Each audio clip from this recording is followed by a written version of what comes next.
তাহাজ্জুদের দোয়া কতটা স্পেশাল তা আমরা সবাই জানি। যখন আমরা সব জায়গা থেকেই খালি হাতে ফিরে আসি, যখন আমাদের সামনে আর কোনো রাস্তা থাকে না, তখনই আমরা তাহাজ্জুদ নামাজের কাছে যাই। তখন আমাদের মনে হয় যে আমরা তাহাজ্জুদ নামাজটা আদায় করি।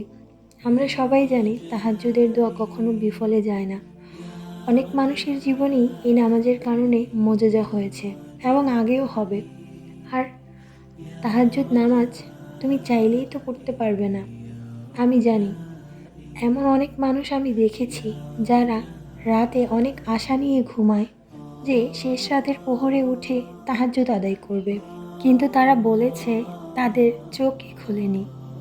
এখন তুমি এমন একটা বিপদ ও কষ্টের মধ্যে দিয়ে যাচ্ছ, আল্লাহর প্রিয় বান্দাদের মধ্যে নিজের নাম লিখিয়েছ যে অনায়াসেই তুমি সেই স্পেশাল নামাজ পড়ার তৌফিকটা পেয়েছো। আর তুমি কেন এই তৌফিকটা পেলে জানো? কারণ আল্লাহ তোমাকে এই কঠিন বিপদ থেকে দূর করতে চান, তোমাকে সাহায্য করতে চান। আল্লাহর সাহায্য পাওয়ার জন্য আল্লাহর কাছ থেকে নিজের দোয়া কবুলের জন্য মেহনত করা শুরু করে দিলে। কিন্তু সমস্যাটা কোথায় জানো? বিশ্বাসের। যখন তুমি দেখো তাহাজ্জুদ নামাজ পড়েও তোমার অবস্থার কোনো উন্নতি হয় না, তোমার দোয়া কবুল হয় না, তখনই তুমি ভেঙে পড়ো। তুমি এটা বুঝতেই পারো না আল্লাহ তোমার আরও একটা পরীক্ষা নিচ্ছেন, আর সেটা হলো ধৈর্যের পরীক্ষা। আর তুমি অনায়াসেই সেই পরীক্ষায় অসফল হয়ে যাও।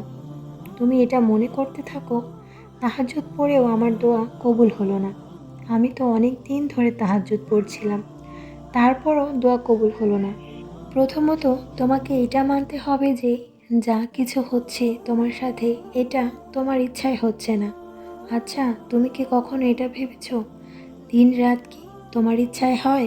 আচ্ছা, তোমার জীবনের যত সুখ দুঃখ এই সব কিছু কি তোমার ইচ্ছায় হয়? তুমি তো এটাও জানো না কালকে তোমার সাথে কি হবে। আমরা মানুষরা আগামীকাল কি হবে এটা না জানতে পারলেও নিজের ভবিষ্যৎ নিয়ে অনেক চিন্তায় থাকি।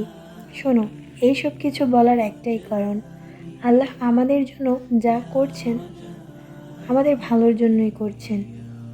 এই যে অপেক্ষা তুমি করছো, এটা আল্লাহ তোমাকে করাচ্ছেন। আর এই অপেক্ষা তুমি তোমার ভালোর জন্যই করছো। আল্লাহর কোনো লাভ নেই এতে।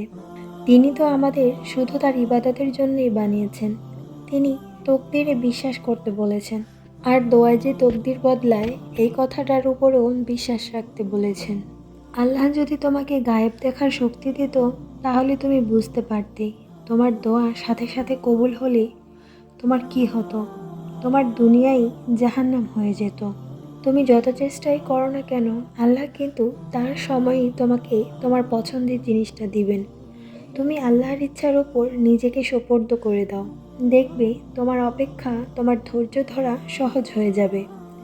দেখো, দোয়া তো কবুল হয়েই গেছে, কিন্তু দোয়া করার ফলাফলটা আমরা সময় মতো পাই।